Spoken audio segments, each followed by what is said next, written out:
once again, correction. Michael Sloan did continue to work. He wrote Mob City in 2013, but that was his last acting gig so far.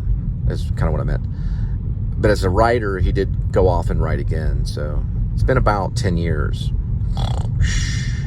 I love those type of bumper stickers that say, "I love bacon. It's not a religion, it's a relationship," and things like that. Pretty cool. All right, North 287. Someone out there loves bacon. And you know, one time my grandma, Mimar, she passed away years back. She had a church, Baptist church, she'd go to in Haltom, and the minister there had a whole sermon on, you guessed it, bacon. But he had a sermon. It was a New Testament thing. He was doing New Testament stuff. But he set aside, he said, "I want to have a moment and talk about bacon." And just everyone laughed. I don't remember the point he made about bacon, but he talked about bacon, like bacon that you put on a fryer, on a skillet, and you make up bacon. You can put butter on it, or maple butter, or whatever. You know, it was about bacon being good. It wasn't about Kevin Bacon, so I don't want to confuse you, but that would have been an interesting sermon as well. Hey, he's on a lot of Facebook. I get a lot of Facebook from Kevin Bacon and his wife playing guitar on a farm. But no, it was about real bacon, the type of bacon you eat, like a pig, the type you slaughter. Anyway, that's what his sermon was about. Or about Haslet and Blue Mound. It's going to be next right. Getting a little bit of like kind of a snack thing going on, you know, kind of like getting snacky, you know, like thinking about bacon. And all of a sudden, you know, this car pulls up, and I'm going to be up till morning again. All right, this is called Bridgeview. Man, someone peeled out. Look at that. Crazy right tire. See, sometimes when I say tire, I say tower. Tire. They love me in Hollywood. All right. No, Cole, it's tire, not tower. There's a difference. It's a big difference. Oh, crap, hang on.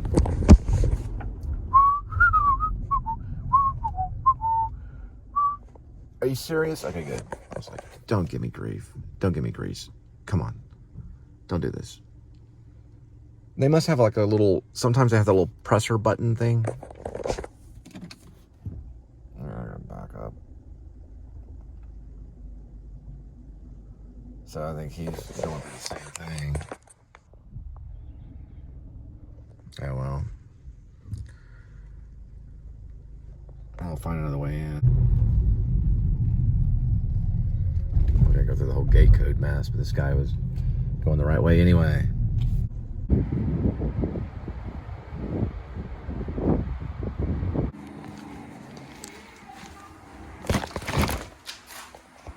Take that back. That was all for $25. I didn't get a chance to ask for a tip because I didn't run into anybody. That happened. Snack time and time to pee. Try to find a nearby 7-Eleven.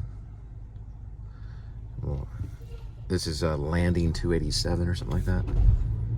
Nice little setup in the middle of suburban 287. Yeah, Landing. I did that whole thing without a pee break, and that, yeah, I did the same thing yesterday too.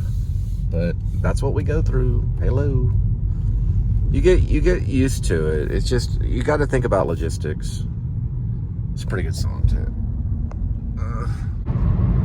Well, it's coming a little bit early rather than 7. It's coming at about 6:15. It's a little bit of raindrops. Okay, this snack break is brought to you by Cattleman's Cut. It's extra large hardwood smoked, double smoked. And we're actually going to try this out and see how it tastes. All right, we got to go to a Home Depot or something like that in Dallas. And it's raining has started. This is the Cattleman Cut, double smoked. Dutch angle, sorry about that. Here's my steering wheel. Here. Okay, I'll be honest, it's better than average. Not as good as the Wagyu beef that I had, the Japanese beef. which was Ranch House. This is not too greasy. You can smell the double smoke. You can also taste it.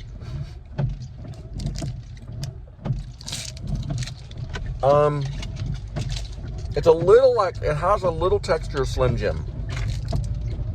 A little bit of the texture of Slim Jim, not a whole lot. But it's better tasting than Slim Jim. And it's extra large. Look how long it is right here. As long as an arrow. Or a crossbow arrow.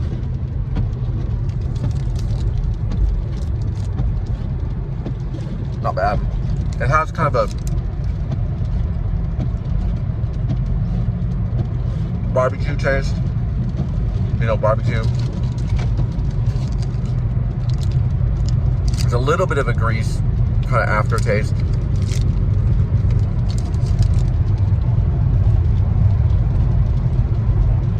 I like it.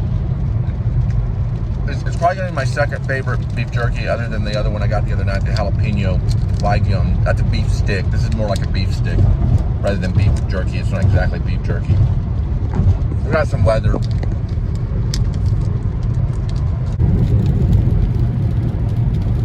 All right, I'm thinking like $16 or something. I don't remember what I touched on, but they have to consider the drive.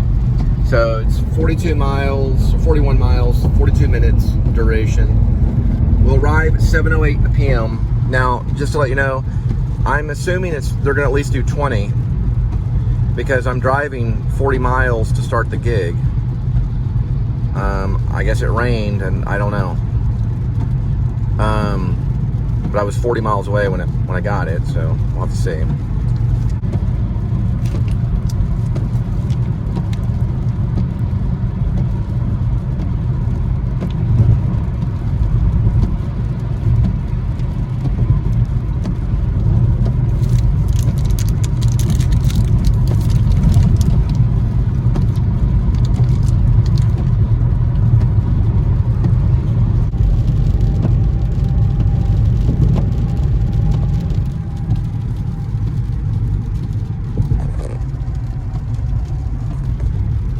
I don't know.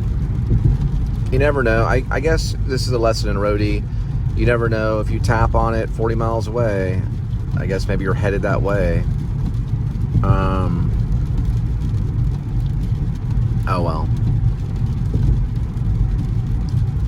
But it gets us out there.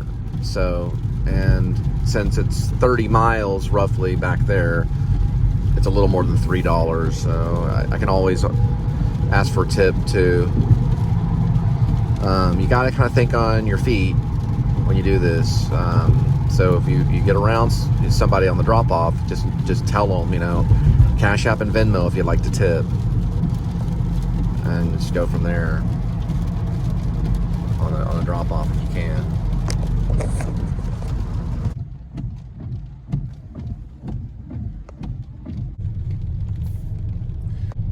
Incident EB820 Denton, alternative route Tech Express lane. It's a right lane coming down this way. Looks like I could go through Haltom and take Pipeline, which may be a better route. I didn't see anything. Maybe, I don't know. Hang on, maybe it's off and on. I was gonna go down Precinct Line or Denton? I guess Denton Highway. I don't know what that road is. Denton Highway into Haltom. Maybe that's what they call Denton Highway. But anyway, I was gonna go down that road and go into Haltom. But I guess I don't know. The wreck was an invisible wreck. I don't know. I didn't see anything.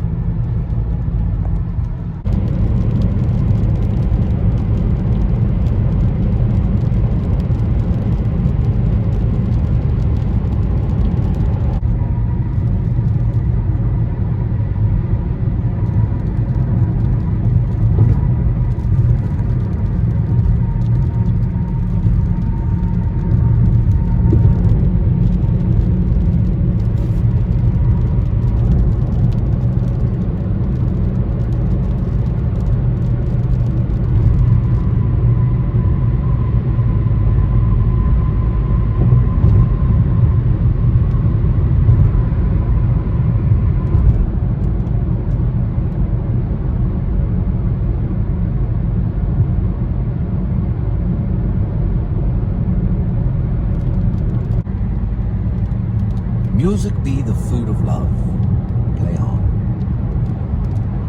Yeah, it's kind of the thing about music. If music be the food of love, play on. You play sometimes out of hunger, I guess, maybe. Not always, but you can still have something nice to eat and still have good inspiration. But I think in 12th Night, the Prince was talking about that, you know, they can sit around and eat until their heart content, you know. But the music itself is like a food and a nutrition for love. Not food itself. You know, it was a substitute for... If music be the food of love, play on. You know.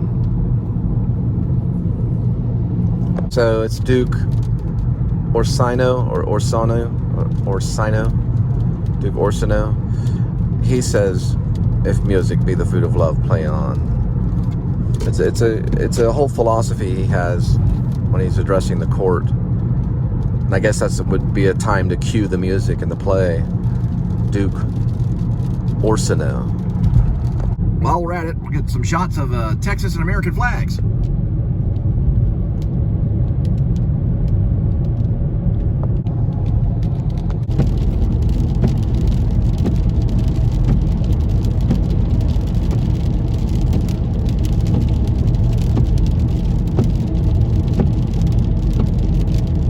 I have a little story that I tell about art.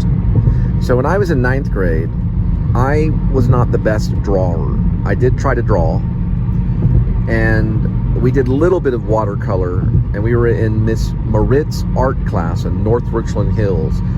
The highest part of junior high was 9th grade, so the next year we would go into high school at 10th grade. While I was in 9th grade, we had an art contest we had to enter, and I tried drawing stuff and doing these cat designs and all this stuff. I think they liked that. I did a cat design that would these different cats would all connect, the faces of these cats. And so Miss Moritz had all these different projects for us, all these different ways to create art.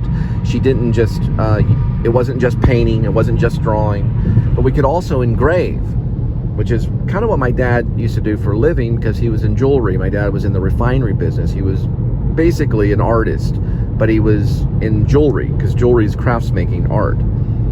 Jewelry, precious metals. And so, anyway, I don't know all his secrets. He knew all about it, but engraving, what we were allowed to do was we were taking this little sculpting thing. It was pretty tough. And you would sculpt in this little clay kind of thing that was flat. Like artists know about this kind of stuff. And you would sculpt the design. Then once it was done, you'd lay the paper down almost like a silk screen, like Andy Warhol, and you'd roll this little roller. You'd roll a roller on top of it with ink and the paper, and it would print, and then you'd pull it up, and there's your design. And I did a snake that curled around itself, which I got the design, I think, off a shirt or some kind of skateboard thing or something. I saw the design somewhere, and then I created that, and it got first place, and I was amazed because someone had come up and told me. They said, Cole, you got first place in the, in the engraving thing, in the printmaking, whatever. And I was like, no, I didn't, because I didn't go to the event, but I turned in my work because I was told to. And then lo and behold, it got first place. I had a little flag, and that was my first. It was a little ribbon. It was a ribbon. And then later on, I get cast in a play, and now I'm talking. All right. We're going to be turning on Inwood. They used to have a really cool movie theater called Inwood Movie Theater. We saw Eraserhead there. And you're talking about art, man. Whoa. But we were on a certain type of herb. But Luke took us, this guy named Luke, and his name Philip? Yeah, Luke and Philip. They were a duo, the funniest guys in town. Luke had eraser hair. Luke's hair would go up, just like a Eraserhead guy. An Eraserhead, I should know his name. Sorry, but just like his name. Is his name Edward or something like that? But just like his hair went straight up, that's exactly how Luke's hair went up. Only it was blonde, and it was like very frizzy. They used to go around videotaping everything. They got in trouble at Hip Pocket because they tried to videotape Girls from Girdleville Greet Men in BVDs. We all went to Inwood when we were about, I don't know, 20. And Luke had some, you know, and then we just sat through it with eyes wide. No one really made a remark, you know. And that was at Inwood Theater. Also saw the Blair Witch Project there, where I actually really believed that it was a real documentary. My cousin had to talk me down. At the end of the movie, I believed in witchcraft. My cousin was like, no, it's just a movie. It's because my cousin was filming media. I was in theater. I believed it. I was like, there are really witches, man. He's like, no, don't, no, there's not really witches. I was like, no, this is proof. We're staying here, proof that there are really witches out there. It's a documentary. It's a fake documentary. He was saying it was a fake documentary. It's like a mockumentary almost. It wasn't real. It was a narrative, basically, almost. It wasn't a real thing. And I was like, are you sure? He's like, look at the credits. Look, these are actors. Look at the names. Look, see, actor. And then, well, it didn't say actor, but it had the names. I really came out of the movie believing that there were real things as witches in the world. I was really believing that. He had to like change my mind to make me believe that that there was, that it wasn't real. He had to like convince me that it was a movie. But I didn't go to other movies and believe that. I didn't go to Star Wars and really believe there was Yoda. But crazy witches. I still kind of believe in it today, though. You talk to Robert Eggers. But yeah, I completely was like floored. To me, I was watching lost footage of these people in New Jersey looking for the Jersey Devil the whole time. I was terrified throughout the whole movie because of that. I was like, what is this? What's going on? They're trapped in the woods and this weird stuff is, the feeling you get when your whole body tingles and you get like goosebumps all over your body and your hair starts to feel like it's growing and you're flipping. That was Blair Witch. When I saw it, I was just like, whoa. I wasn't on anything or anything. I saw that in Inwood too. Anyway, we got to drop this off.